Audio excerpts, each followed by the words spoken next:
Vamos para a próxima, que trata aí da estrutura conceitual. Agora sim é o CPC 00.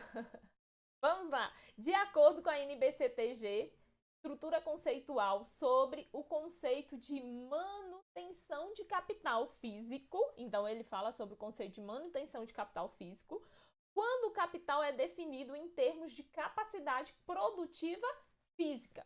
O lucro representa o aumento desse capital ao longo do período. Nesse sentido, as mudanças de preço que afetem os ativos e passivos da entidade são vistos como mudança de mensuração na capacidade produtiva física da entidade. Portanto, elas devem ser tratadas como... Pessoal, vamos lá. Quando eu falo lá na estrutura conceitual aqui, ó, ele fala sobre a manutenção de capital. E quando nós falamos de manutenção de capital, a norma nos apresenta duas manutenções. Ele fala sobre a manutenção de capital, que é o capital financeiro. E a norma também fala sobre o capital físico, que é esse aqui, ó, que ele está querendo saber. Capital físico.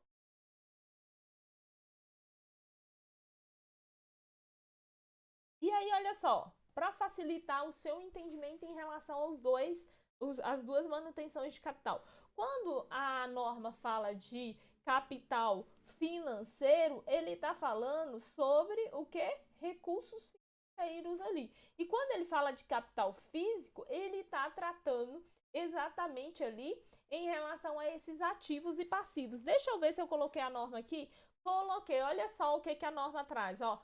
Conceitos de manutenção de capital. Aí olha o que a norma nos apresenta. Os conceitos de capital originam do seguinte conceito de manutenção de capital.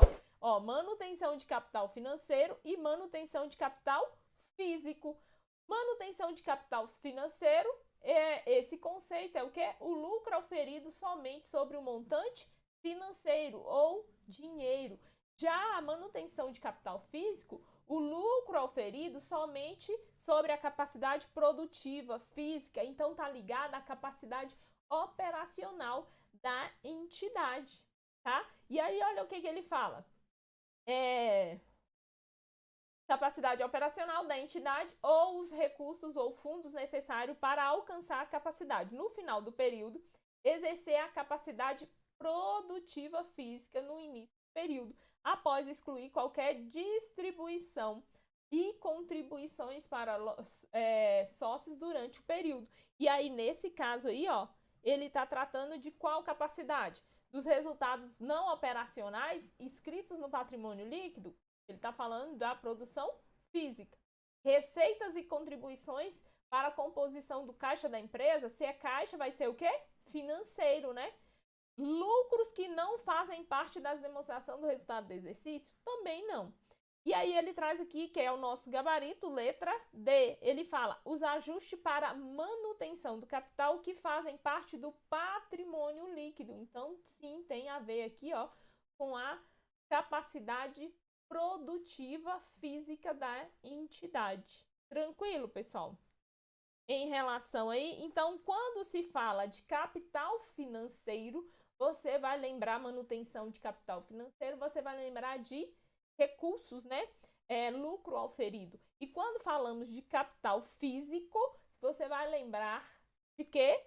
Da capacidade operacional da entidade, das máquinas ali, equipamentos. Tranquilo, pessoal? Aí eu não trouxe aqui, ó. Eu trouxe aqui para vocês verem os dois tipos de manutenção de capital.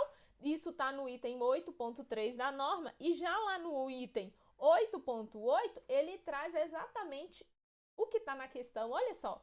Sobre o conceito de manutenção de capital físico, quando o capital é definido em termos de capacidade produtiva física, o lucro representa um aumento desse capital ao longo do período. Todas as mudanças de preço que afetem os ativos e passivos da entidade são vistas como mudanças de mensuração de capacidade produtiva física da entidade. Portanto, aí é aqui o nosso gabarito. Elas são tratadas como ajuste para manutenção de capital que fazem parte do patrimônio líquido e não como lucro. Perfeito, pessoal? Então, olha aí a alternativa aí da nossa questão, gabarito letra D.